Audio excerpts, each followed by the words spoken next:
Hello everyone, and welcome to the channel, Sola Stories. I am 65 years old, and I went to the city to live with my son for my retirement.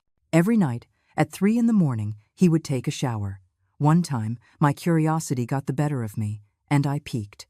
The scene in the bathroom terrified me so much that I moved into a retirement community the very next day.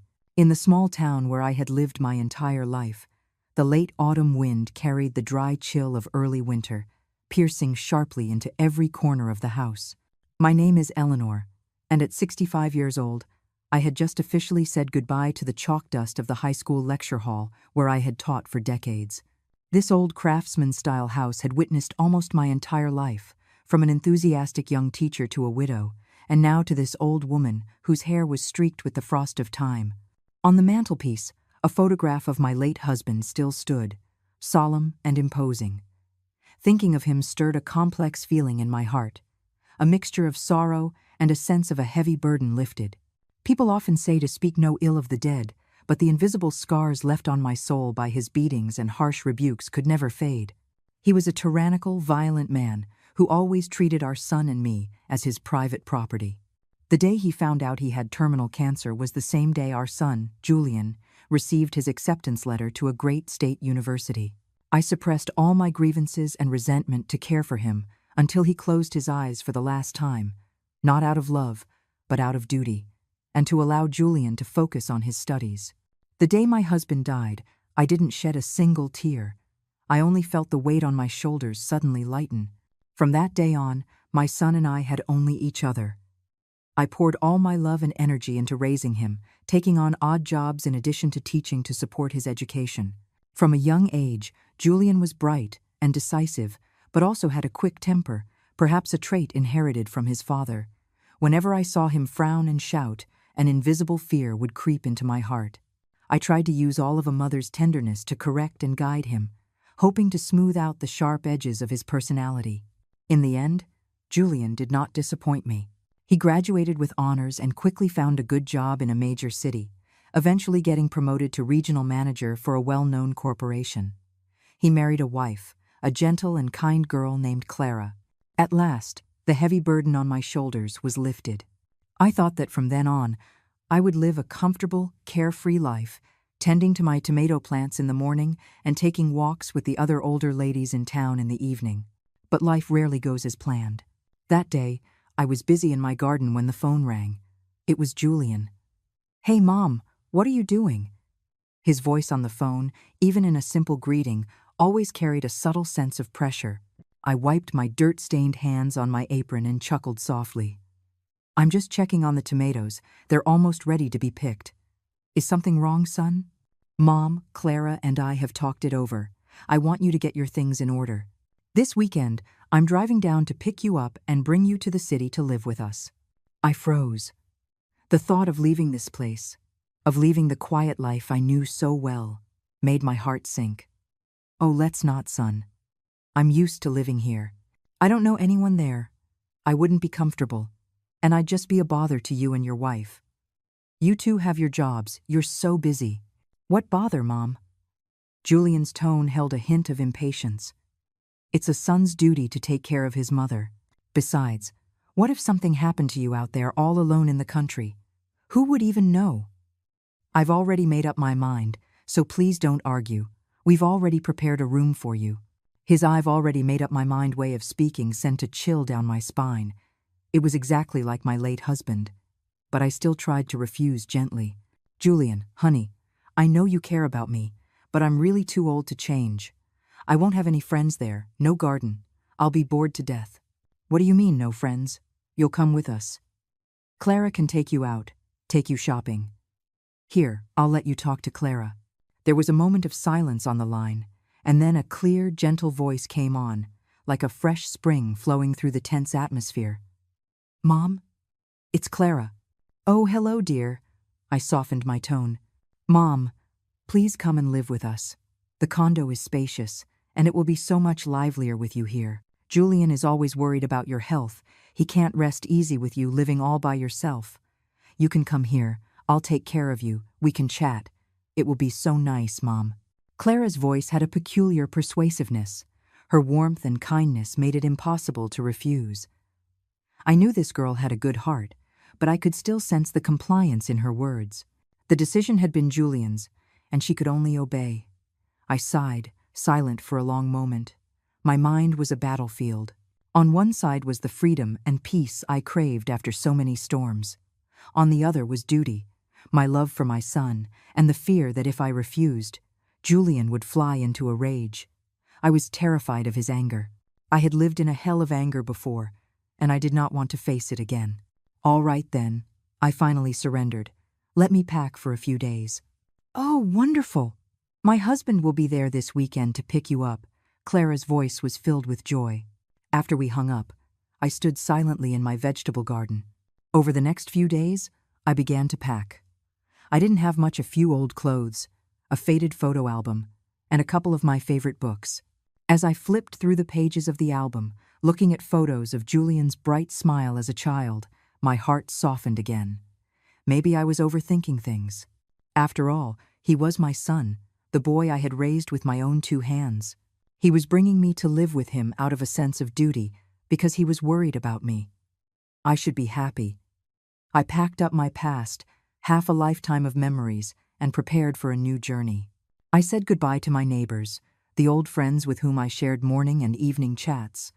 Everyone was happy for me, saying how lucky I was that my son was taking me to the city to be cared for in my old age.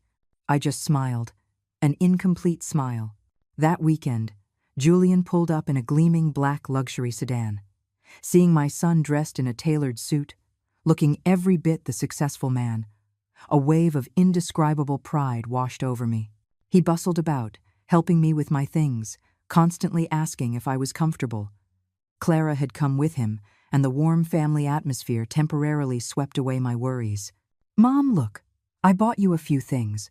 Julian opened the trunk, revealing several boxes of expensive vitamins and supplements. "Oh, you shouldn't have. Spending all this money. I don't need anything." I chided him lovingly. "I don't lack money, Mom, just time to take care of you. I can only work with peace of mind if you're living with us," he said, his tone sincere. The car started, leaving the small town, the old roof, and the familiar garden behind. On the wide highway, skyscrapers gradually rose before us like giants. The noisy, bustling atmosphere of the city left me feeling a little overwhelmed. Julian and Clara's condo was on the 18th floor of a high-end residential building. It was much larger than I had imagined, with gleaming hardwood floors and luxurious furniture that spoke of expense and opulence. Julian led me to a small but well-equipped room with a window overlooking a lush green park. "This is your room. I've had a TV and air conditioning installed for you. If you need anything, just tell Clara. Don't be a stranger." "It's wonderful, son. Thank you both so much." Clara skillfully helped me put my clothes into the closet. This girl was always like that, constantly busy, always with a gentle smile on her face. But I noticed that whenever Julian was near, her smile seemed a bit strained, and a flicker of caution and timidity would cross her eyes. The first dinner was held in a seemingly warm atmosphere. The meal was lavish, filled with all my favorite dishes. "Mom, eat more, you're too thin," Julian said, placing a large piece of fish in my bowl. "I can get it myself. You eat." "Clara, aren't you going to get Mom some more soup? What are you just sitting there for?" He turned to his wife. His voice wasn't loud, but it was filled with authority. Clara flinched and quickly ladled some soup for me. I saw her hand tremble slightly. I pretended not to notice and smiled at her. "Thank you, dear. The soup is delicious." Throughout the meal, it was mostly Julian who did the talking. He talked about work, about big projects, about the pressures of competition. He spoke of his achievements without any modesty, full of self-satisfaction. Clara and I just sat and listened, nodding occasionally. I suddenly realized my son was no longer the little boy who needed my protection. He had become a man of the world, a man with power, and he had brought that power home with him. That night, lying in the unfamiliar, soft bed, I tossed and turned, unable to sleep. The sounds of the city drifted in through the window, the distant blare of car horns, the faint murmur of people talking. Everything was new, and everything made me uneasy. I tried to soothe myself. "Everything will be fine. I just need time to adjust. During the first few days in my son's luxurious condo, I thought my worries had been for nothing. The new life wasn't as oppressive as I had imagined. On the contrary, it was filled with what seemed like sincere care. In the mornings, after Julian left for work, Clara would often accompany me to the farmer's market. She wouldn't let me carry a thing, always asking, "Mom, what do you feel like eating? I'll make it for you." She listened patiently to my scattered stories about my teaching career and my old students. Occasionally, she would take me to a large shopping mall and buy me a few new outfits, despite my repeated refusals. "Mom, that looks so elegant on you," she would praise, her smile gentle, her eyes clear. "Julian would be so happy to see you in it." Julian also played the part of a devoted son. Every evening when he returned from work, no matter how tired he was, he would first stop by my room to greet me. "Mom, how are you feeling today? Do you need me to buy you more supplements?" He bought me an electronic blood pressure monitor, instructing me carefully. "Mom, you need to measure it twice a day, once in the morning and once at night. Have Clara write it down in this notebook so I can check it." But this piece, it turned out, was just a thin veneer. It happened on a night at the end of the month, about 2 weeks after I had moved in. By then, the city had fallen asleep, with only the dim glow of streetlights filtering through the window frame. I was a light sleeper anyway, often tossing and turning until the middle of the night. When the clock on the wall struck 3 dry chimes, I was suddenly jolted awake by a sound that was familiar, yet occurring at a most unusual time. A rush of water. It was the sound of a shower, coming from the main bathroom, the one right next to my bedroom. The fierce, rushing water broke the profound silence of the night. Who would be taking a shower at 3 in the morning? I strained my ears, but there were no other sounds, only that rhythmic, lonely rush of water. Could Julian or Clara be sick and need to sponge off? A sliver of worry entered my heart. I wanted to open my door to check, but I was afraid of disturbing them. The sound of the water lasted for about 15 minutes, then stopped abruptly. The condo fell silent again. I couldn't get back to sleep that night. The next morning at breakfast, I tried to act as natural as possible. "Julian," I said, looking at my son, "were you not feeling well last night?" Around 3 in the morning, I heard someone taking a shower. Julian was reading the paper, his eyes never leaving the print. "Oh, it's nothing, Mom," he replied nonchalantly. "This new project has been really stressful. I've been feeling antsy and restless. I just got up to take a quick shower to cool off so I could get back to sleep." His explanation sounded reasonable, but just then, I saw Clara, who was bringing a bowl of oatmeal from the kitchen, freeze for a split second. The chopsticks in her hand almost slipped. She quickly regained her composure, placed the oatmeal on the table, and smiled, explaining for her husband. "Yes, Mom. He's been working so hard lately. He's been tossing and turning all night. Please don't worry." My daughter-in-law's fleeting moment of panic did not escape my notice. As a teacher with decades of experience, I was always sensitive to unusual expressions. Something was not right. But I didn't press the matter, just quietly finished my breakfast. I had thought it was a one-time thing, but I was wrong. 2 nights later, again at precisely 3 in the morning, the sound returned. It was the same sound of a faucet being wrenched open, followed by the rushing, rhythmic flow of water. This time, I felt an inexplicable chill. Taking a shower in the middle of the night due to stress was believable once, but for it to be repeated at the exact same time was no longer a coincidence. The following nights were spent waiting for that sound. As 3 in the morning approached, my heart would pound. Sometimes the water would turn on, and other times it would be terrifyingly silent. This unpredictable anomaly became a form of mental torture for me. My sleep became fragmented, and I was always in a state of half-slumber, my ears pricked for any sound. I began to pay closer attention to my son and daughter-in-law. During the day, Julian went to work as usual, acting normally, but I could occasionally see traces of exhaustion and irritability in his eyes. He was quicker to anger over small things. I tried to gently probe my daughter-in-law. "Clara, is something wrong? You haven't been looking well lately. Has Julian done anything to you?" She jumped, startled, and quickly waved her hands, avoiding my gaze. "No, nothing, Mom." I'm probably just not sleeping well. Julian is very good to me. Her words and her expression were in complete contradiction. I knew she was hiding something. A vague fear began to form in my mind, a fear connected to Julian and to those 3 in the morning showers. I couldn't bear it any longer and decided I had to have a frank talk with my son again. I chose a time after Clara had put the baby to bed, when it was just the 2 of us in the living room. "Julian, sit down. I need to talk to you," I said, gently patting the sofa beside me. He seemed surprised by my seriousness, but sat down. "What is it, Mom?" I took a deep breath, trying to keep my voice steady. "Son, listen to me. I know you're under a lot of stress at work, but you cannot continue this habit of showering at 3 in the morning.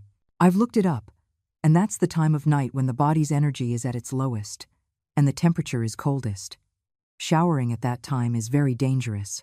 At best, you could catch a cold, but you could also have a stroke, or even suffer sudden cardiac death. You are young, with a bright future ahead of you. You have to learn to take care of your body." I said it all in one breath, filled with all of a mother's worry. I thought he would listen, or at least explain in more detail. But he didn't. Julian's face darkened, his usual patience vanished, replaced by undisguised irritation. "Mom, enjoy your retirement and stop meddling in my affairs." The door to his bedroom slammed shut with a bang, a final, definitive declaration that cut off all my attempts to show concern. Julian's cold rejection and the slamming door were like a bucket of ice water thrown in my face. From that day on, the atmosphere in the house was as heavy as lead.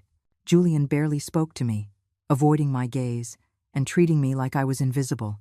It was at that moment, when my focus shifted from the strange nightly sounds, that I began to pay closer attention to the other person in this silent tragedy, my daughter-in-law, Clara.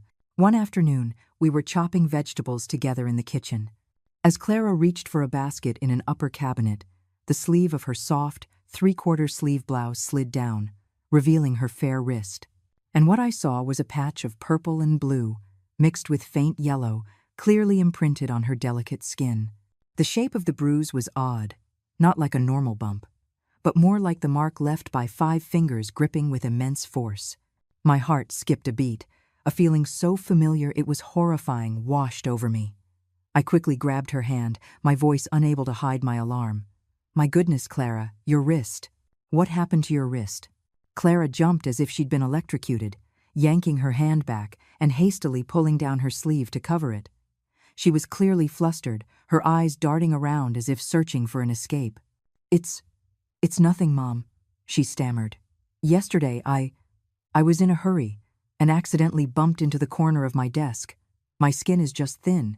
It bruises easily." She kept her head down, unable to look me in the eye. A clumsy lie. I had lived for nearly 70 years. As a former victim of domestic violence, I knew all too well the difference between a bruise from a fall and a bruise from being gripped. The marks on her wrist were the signature of an angry hand. My heart tightened. The shadow of my abusive husband suddenly reappeared before me. During his fits of rage, he would grab my arm and drag me, leaving the exact same marks. And just like Clara now, I used to lie to neighbors and friends with absurd excuses like falling down the stairs or bumping into a door. History was repeating itself in the most cruel way, right before my eyes, in my own son's home. I couldn't bring myself to expose her lie. I knew that once a victim chooses to hide, outside questioning only makes them retreat further into their shell of fear. I just said softly, "You need to be more careful next time. A woman must know how to protect herself." Clara just mumbled a quiet okay and then made an excuse to go to the bathroom. I watched her slender, lonely back as she walked away, my heart aching. My suspicions grew with each passing day. I began to see everything through a new filter, a filter of harsh reality. A few days later, I saw another sign. When she woke up in the morning, she kept her head down, avoiding conversation. When I called out to her, I saw that her eyes were red and swollen, clearly from a long night of crying. "Clara, what's wrong with your eyes?" I asked with concern. "Did you not sleep well?" This time, she seemed prepared with another lie. "Oh, I went out on the balcony for some fresh air last night, and a mosquito or some bug must have bitten my eyelid. It was so itchy. I rubbed it, and that's why it's swollen, Mom. A bug. On the 18th floor of a condo with screens on every window. The lies were becoming more and more ridiculous. And then there was the sound of the shower at 3 in the morning. The memory took me back again. After every beating, after every torment, my husband had a strange habit. He would go into the bathroom and rinse himself with cold water for a long time, as if trying to wash away his sin, to wash away the rage that had just erupted, as if the water could cleanse him of his inner demons, allowing him to wake up the next morning as if nothing had happened. The sound of water from the bathroom. This time, I didn't stay in bed. My heart was pounding so violently I could hear it in my ears. I took a deep breath, trying to calm myself. I gently threw back the covers, my feet landing on the cold floor. Step by step, I made my way towards the bathroom without a sound. A lifetime as a teacher had taught me patience and caution, and I had never needed them more than at this moment. The hallway was pitch black, with only a faint sliver of light seeping from under the bathroom door. As I got closer, I heard more than just the water. I heard a suppressed gasp, a faint whimper, and my son's low, cold, threatening whisper. "Do you dare to talk back to me again?" "Huh?" My feet felt as if they were nailed to the floor. I had reached the bathroom door, and by some cruel twist of fate, it wasn't fully closed. A small crack remained, just wide enough for me to see inside. Trembling, I braced myself against the wall and slowly brought my eye to the crack. The scene inside crashed into my vision. My entire body went rigid. My breathing stopped. Under the harsh, white light of the bathroom, my son, Julian, was standing there. He wasn't undressed, he was still in his pajamas, but he was soaked to the bone. And in front of him, under the rushing stream of cold water from the shower head, was Clara. She too was fully clothed in her pajamas, drenched, her long hair plastered to her pale face. Julian had one hand tangled tightly in her hair, yanking her head back, forcing her to endure the icy torrent. His face, the face of the son I had raised, now wore the same cruel and cold rage I had seen on my husband's face countless times. He didn't shout. He just held his wife firmly, and with his other hand, he slapped her hard across her pale cheek. A sharp crack echoed over the sound of the water. Clara swayed, her body going limp, but her hair was still held tight. She didn't dare to cry out loud. Only a suppressed, desperate whimper escaped her throat. Her slender body shivered violently, from the cold and from fear. I said, "Will you ever talk back to me again?" Julian repeated, his voice squeezed through clenched teeth. My entire world collapsed. All my suspicions, all my vague fears, had now become a raw, terrifying, bloody reality right before my eyes. My first instinct was to burst in, to scream, to pull my son away, to protect Clara. But in that instant, an ice-cold current shot through my spine, locking every muscle in place. The scene before me blurred, overlapping with another memory, a dark memory I had buried for years. I no longer saw Julian and Clara. I saw my husband, his eyes red from drink, grabbing my hair and forcing my head into the rain barrel in the backyard. I heard his curses, felt the searing pain at the roots of my hair, the suffocating sensation of water rushing into my nose and mouth. I felt the absolute powerlessness of struggling in despair. That bone-deep terror, resurrected after more than a decade, was stronger than maternal love, more powerful than reason. It was a conditioned reflex. It roared in my head, "Run. Don't make a sound. Don't provoke him, or you'll be next." My body obeyed that command.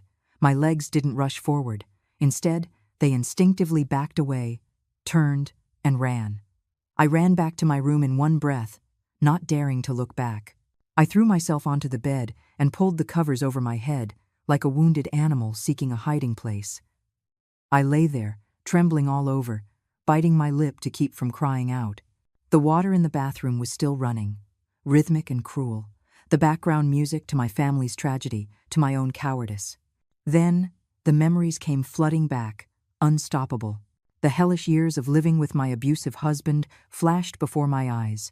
The unprovoked beatings just because a meal wasn't to his liking or a word was said incorrectly. The long nights I held my own bruised body, crying silently, terrified my son in the next room would hear. The mornings I had to cover the bruises on my face with foundation.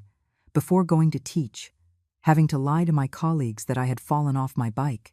For over a decade, I lived like that, until the day he received his death sentence from the hospital. The day he died from his illness, I didn't cry. I only felt a sense of relief, as if a great weight had been lifted. I thought I was free, but I was wrong. The demon had not died with my husband. It had been resurrected, possessing the very son I cherished most. I had spent a lifetime trying to correct him, to teach him not to follow in his father's footsteps. But in the end, the violent blood still flowed in his veins. I had failed, completely and utterly. Tears began to stream down my face, no longer held back.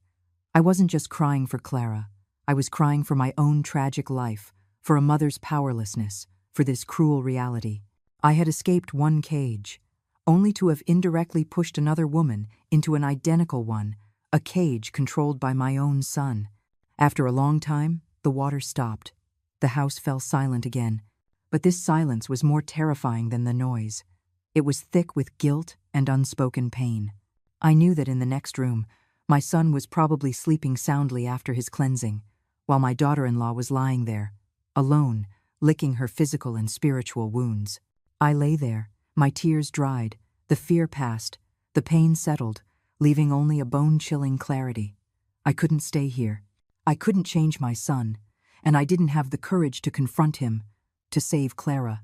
I had fought that demon once in my life, and it had drained all my strength. I couldn't fight it again. Staying here, I would slowly wither away in guilt and fear. My only choice, the only way out for the rest of my life, was not this luxurious condo, but another place, a place where I could find peace, even if it was a lonely peace. The next day I had to leave, quietly and decisively. The night of terror gave way to an unusually clear and peaceful morning. Sunlight streamed through the window, warm and pure, a stark contrast to the festering darkness in my soul. I hadn't slept a wink, but my mind was exceptionally clear. The tears had run dry, and last night's extreme fear and pain seemed to have been distilled into a cold, firm resolve. I got out of bed, went to the bathroom, and looked at myself in the mirror. Before me was a 65-year-old woman, her hair white, her eyes sunken, her wrinkles etched with sorrow. But in those eyes, there was no longer submission or fear. It was the look of a person who had reached the depths of despair and found the only path to survival. I calmly prepared my last breakfast here. The dining table was set as usual, but the atmosphere was suffocatingly tense. I ate quietly, slowly, and deliberately.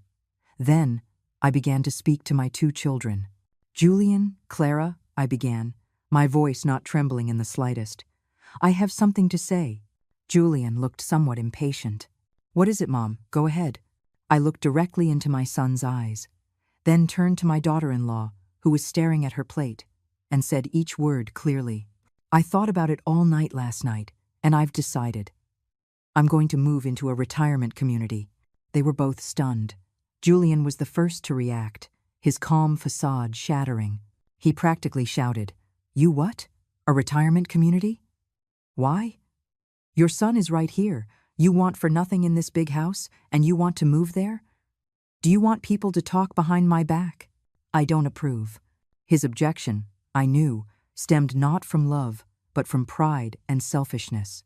He was afraid of public opinion, afraid of tarnishing his image as a successful, devoted son. Clara also looked up sharply, her wide eyes filled with panic and a hint of desperate pleading. She stammered, Mom, did we do something wrong to make you unhappy? Please don't go, Mom. Stay here with us. It's not your fault. This place is wonderful. But I've realized that city life just isn't for me. I want you two to have your privacy. Newlyweds need their own life, and it's inconvenient for me to be here." I paused, then continued, painting a false, bright picture. "Besides, I've looked into it. The retirement communities these days are very nice, like little resorts. There are lots of friends, my own age, book clubs, chess clubs, and gardens I can tend to. I think I'll be happier with that kind of life. It's more suitable for an old woman like me." Julian continued to object vehemently, but his arguments only circled around losing face and being seen as irresponsible. I just listened in silence, letting him vent his anger. When he finished, I looked at him, my tone resolute. I have made up my mind. This is my life, and I want to spend my final years in my own way. There's no need to say any more. The unwavering determination in my eyes seemed to catch Julian by surprise. He was used to giving orders, to imposing his will. But today, he had hit a solid wall. He looked at me, then at Clara, and finally fell into a sullen silence. Clara began to cry, tears streaking her foundation. "Mom," I reached out and gently took her cold hand. "Hush now, child. Don't cry. You can come visit me on the weekends. That will be enough for me." That morning, I packed my own bags. It was just a few clothes and books, the same as when I arrived. Julian had already called and arranged for a room at a high-end retirement community on the outskirts of the city, perhaps to assuage his own guilt and to save face. As I walked to the door with my suitcase, I took one last look at the condo, a place of luxury and beauty, yet so cold and full of pain. I looked at my son, the child in whom I had placed all my hopes, now just a shell with a corrupted soul, which filled me with a deep, unknowable sadness. I looked at my daughter-in-law, frail and pale, hiding by the door, her eyes filled with despair. Life in the retirement community was so peaceful it felt almost unreal. There were no harsh words, no slamming doors, and most importantly, no sound of a rushing shower at 3 a.m. Every day passed in a predictable rhythm. Morning exercises, breakfast with new friends, reading in the library, and afternoon walks in the sun-drenched garden. I had found the physical safety I sought, but my soul was not at peace. Every time I closed my eyes at night, the image of Clara's drenched hair, her pale face, and her desperate eyes would flash in my mind, tormenting me. The sharp sound of my son's hand hitting his wife's face still echoed in my ears. The peace I had found here was bought with my daughter-in-law's suffering, which turned this place into a prison of guilt. I had saved myself, but I had abandoned another soul who was slowly sinking into hell. One afternoon, as I was sitting quietly on a stone bench in the garden, a familiar voice called out, "Excuse me, are you Eleanor, the English teacher?"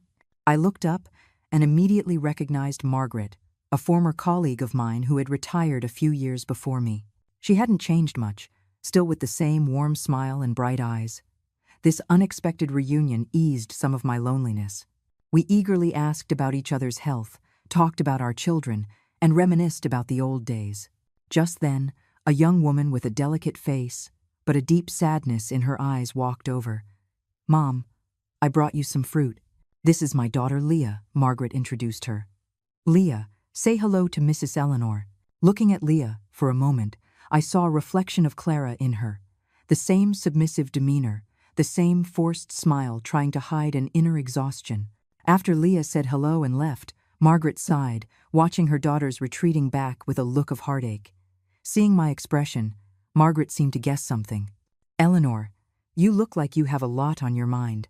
Even here, you can't find peace, can you?" Her words were like a key, unlocking the emotional floodgates I had kept tightly shut.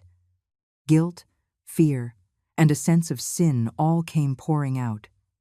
I told her everything, holding nothing back. I told her about my successful but brutal son, my pitiful daughter-in-law, the horrifying scene behind the bathroom door, and my own cowardice. Margaret just listened quietly. When I finished, there was no blame in her eyes, only compassion as she took my hand and patted it gently. "You've been through too much," she said, her voice full of sympathy. "Hearing your story reminds me of what happened with my Leah." Then, she began to tell me her daughter's story. Leah had also been in an abusive marriage. Her husband was an educated, seemingly gentle man, but he was a monster in private. "At first, I was just as clueless, my friend," Margaret said, shaking her head with regret. "I used to tell her, 'Honey, as a wife, you have to be patient with your husband. That's how you keep a family together.' I thought her patience would change him, but I was wrong, so terribly wrong." She explained that Leah's submissiveness only made her son-in-law more aggressive, progressing from verbal abuse to pushing and shoving, and then to full-blown beatings. One day, Margaret's voice broke. She came home with a black eye, but what froze me wasn't the bruise, it was her eyes. Her eyes then, my friend. They were no longer sad, no longer in pain. They were empty. They were the eyes of someone whose spirit had died. In that moment, I knew I couldn't keep being wrong. Tears streamed down her face. I cried, and I apologized to my daughter. I told her she had to get a divorce, that she had to escape that hell, no matter the cost. Leah's divorce was incredibly difficult. The husband constantly threatened her, terrorized her emotionally, saying he would ruin her family's reputation if she left him. But this time, with her mother by her side, Leah found her strength. Together they hired a lawyer, gathered evidence, and fought a grueling court battle. In the end, Leah was free. After hearing Margaret's story, I could only sit in silence. The parallels between Leah and Clara were heartbreakingly similar. Margaret looked me straight in the eye, her voice both sympathetic and powerfully motivating. "Eleanor, your daughter-in-law is likely in the same place my daughter was. Even though you are his mother, the one who carried him for 9 months, your daughter-in-law is someone else's child.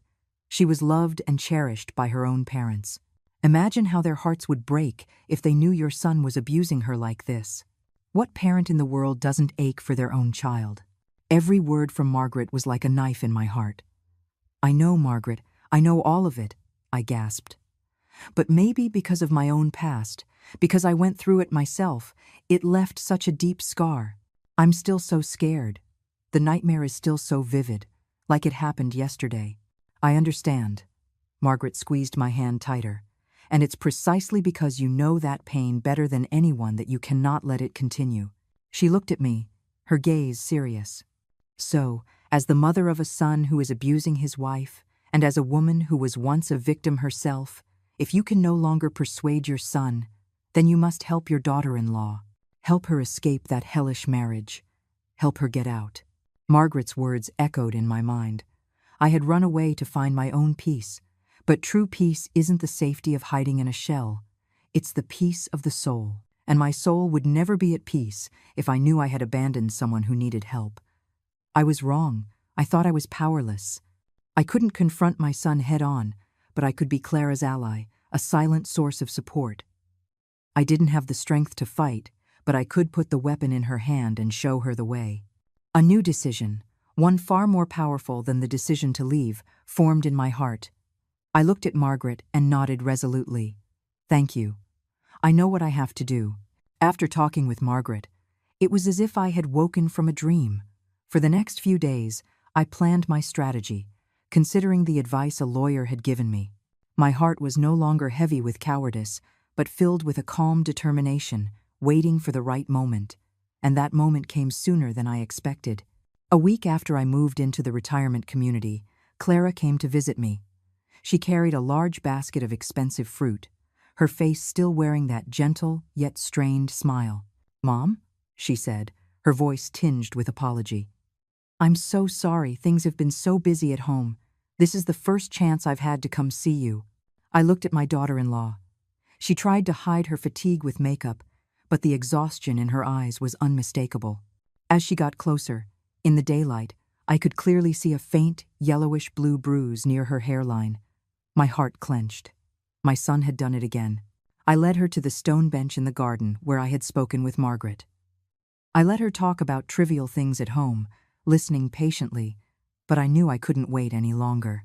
When her conversation trailed off, I took a deep breath, looked her directly in the eye, and said, my voice not harsh, but filled with infinite sadness, "Clara, the bruise on your forehead. Did you bump into something again?" Clara flinched, instinctively reaching up to touch her forehead. The panic on her face was palpable. No, I didn't let her invent another lie. I took her cold, thin hands in mine. "Don't lie to me anymore, Clara. I know everything." Clara's eyes widened in shock and disbelief. "Mom, what are you saying? What do you know?" "The night I decided to leave," I said slowly, each word a hammer blow. "I saw. In the bathroom. I saw everything." Clara's face went white as a sheet. She began to tremble, but then, like a deep-seated conditioned reflex, she rushed to deny it. "No, that's not it, Mom. You must have seen wrong. You must have. Julian, he just has a short temper. He gets like that when he's stressed from work. But he loves me and the baby, Don't think so badly of him. He's miserable too, Mom. She cried as she spoke, her words defending her abuser sounding so pitiful. Looking at her, I saw myself 30 years ago. I didn't interrupt, just let her finish. When her faint defense trailed off, I pulled her close and wrapped my arms around her thin shoulders. Stop lying to me, and stop lying to yourself, my child. My voice broke. The things you just said. I said them myself for almost 20 years. I also used to say the bruises on my body were from my own carelessness. But you and I, we both know that's not the truth, don't we?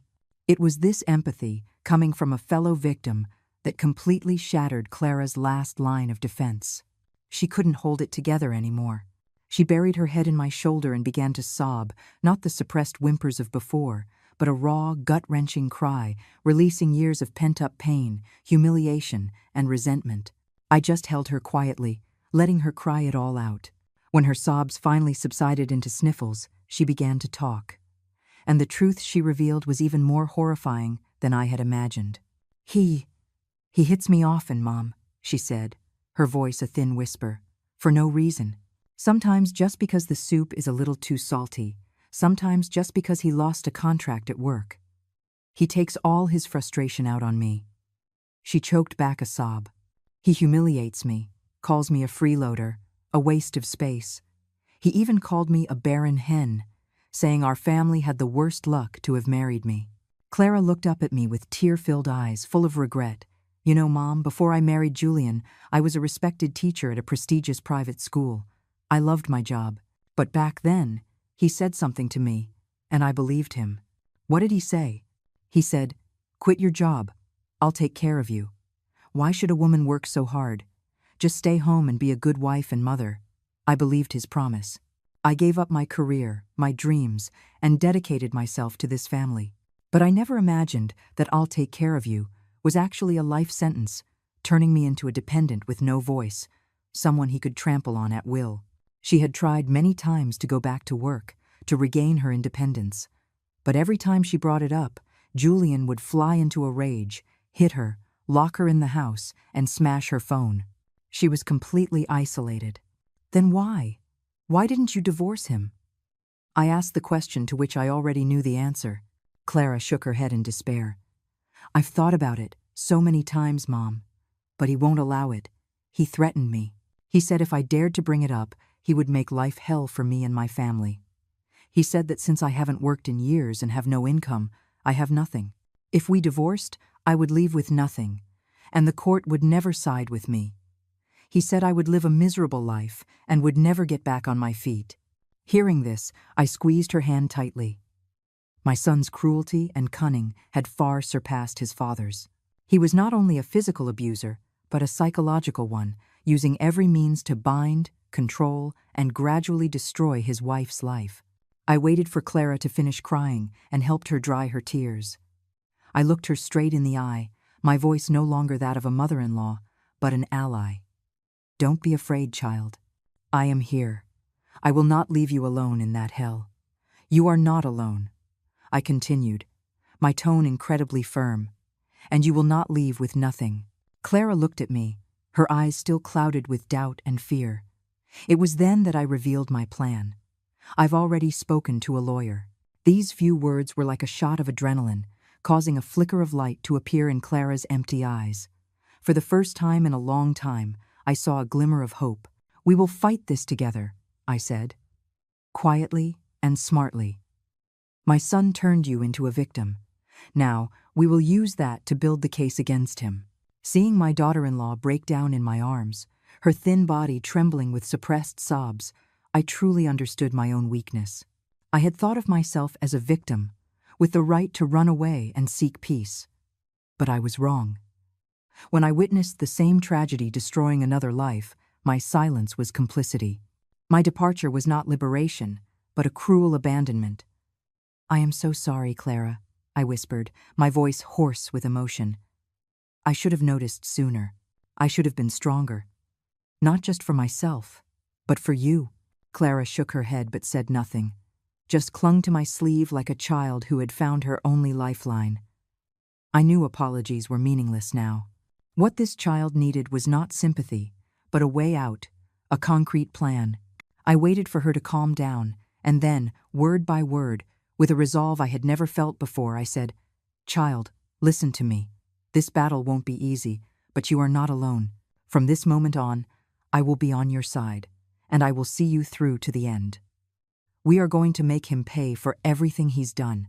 It was the first time I had referred to my son so coldly as him.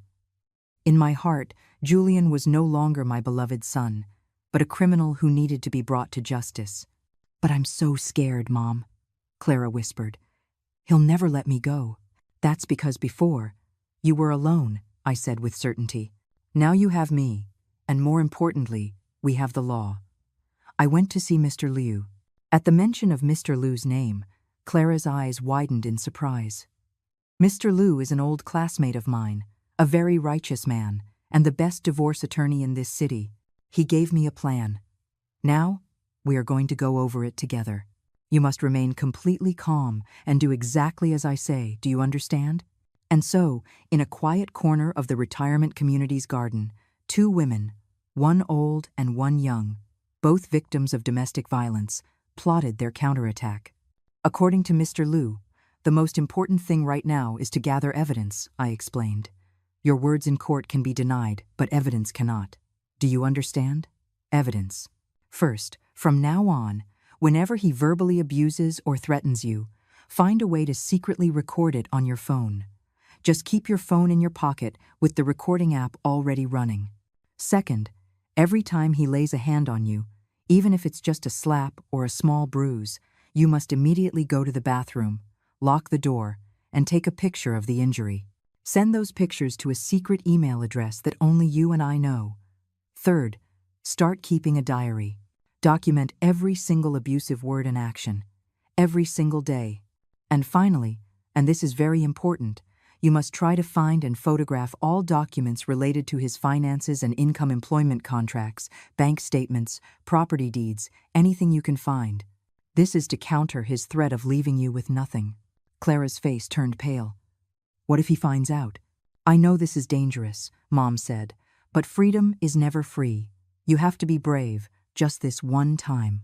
My words seemed to strike a chord deep inside her.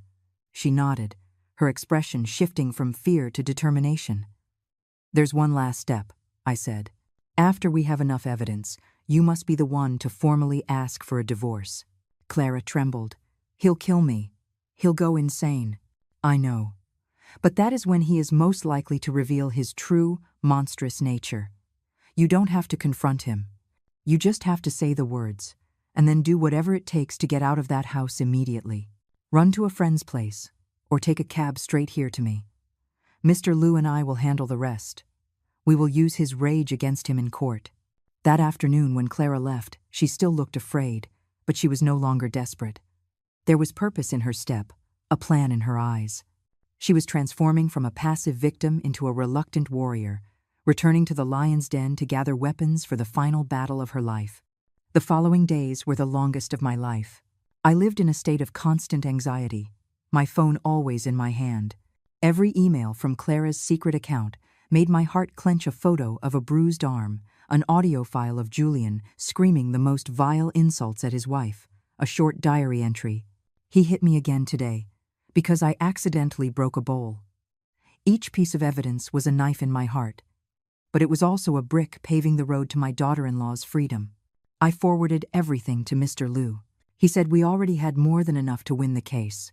We just needed one last thing, for Clara to officially ask for a divorce, to light the final fuse. After nearly 2 weeks of evidence gathering, the day finally came. In the morning, I received a text message from Clara. "Mom, I'm going to tell him tonight." That day, I couldn't sit still. I prayed for her safety.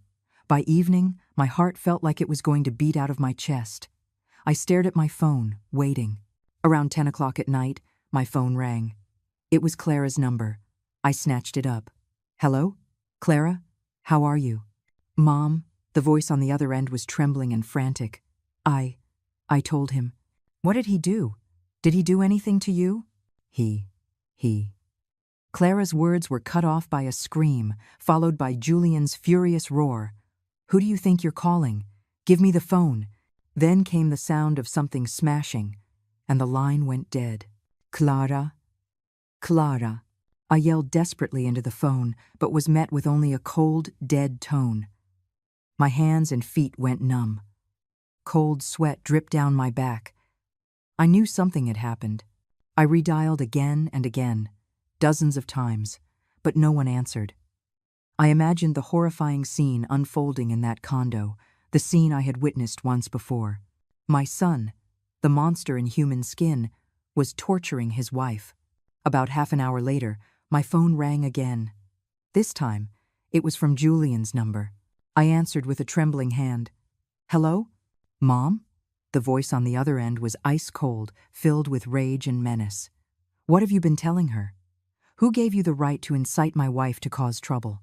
Are you trying to tear my family apart? Julian, what are you doing? You can't hurt Clara. He let out a cold laugh. Hurt her? I'm just teaching my wife a lesson. I've given her a lesson she'll never forget. Let's see if she ever dares to mention divorce again. Then his voice turned cruel. And you listen to me. From this day on, I won't let her take a single step out of this house, and she will never see you again. You just stay put in that retirement home. With that, he hung up. I was stunned. The plan had failed at the most critical step. Not only had Clara not escaped, but she had been brutally beaten and was now being held captive. All contact was cut off. She was in mortal danger. I was truly panicked. I immediately dialed Mr. Liu's number. Mr. Liu, something's happened. My voice was shaking. My son, he found out. He hit the girl, and he's locked her in the room. We have to do something. We have to get her out, now. The fight for Clara's freedom had entered its most difficult and dangerous phase. This was no longer a legal battle on paper, but a real-life rescue mission. After that terrifying phone call with Julian, Mr. Liu and I took immediate action. We reported him to the police for domestic violence and unlawful imprisonment. With official intervention, my son was forced to open the door, and they rescued a terrified Clara, her body covered in fresh bruises. She was taken to the hospital to have her injuries documented, and Mr. Liu arranged for her to stay in a safe, temporary location. The plan was exposed. The war had moved from the shadows into the open. I knew it was only a matter of time before Julian came looking for me. Sure enough, 2 days later, he appeared at the retirement community. He had lost his usual calm and composed demeanor. Though still dressed in an expensive suit, his face was haggard, and his eyes were bloodshot from rage and lack of sleep. He looked like a cornered animal. He stormed up to me as I was reading in the garden, not even bothering with a greeting, his voice dripping with accusation. Mom, what are you doing? You're this old, and you still want to stir up trouble? My family's happiness, my happiness, how could you bear to destroy it with your own hands? I calmly closed my book and set it aside. The fear inside me was gone, replaced by a cold disappointment. Happiness? I looked him straight in the eye. You call the hell you created for Clara happiness? You call your fists and your insults happiness? Don't you dare use that word. You don't deserve it. That's my private family business, he roared, causing a few people nearby to turn and stare. I was teaching my wife a lesson. You have to keep a woman in her place, or she'll get out of control and walk all over you. You're a woman. You should have understood and taught your daughter-in-law her place. Instead, you incited her to make trouble. Hearing those words, I knew my son was beyond saving. His father's toxic, misogynistic ideology had seeped deep into his bones, becoming even more twisted and cunning. You're wrong, Julian, my tone was firm. Violence isn't discipline. It's a crime. Controlling and trampling on someone isn't how you maintain happiness. It's a sign of weakness and sickness. I have been silent for too long.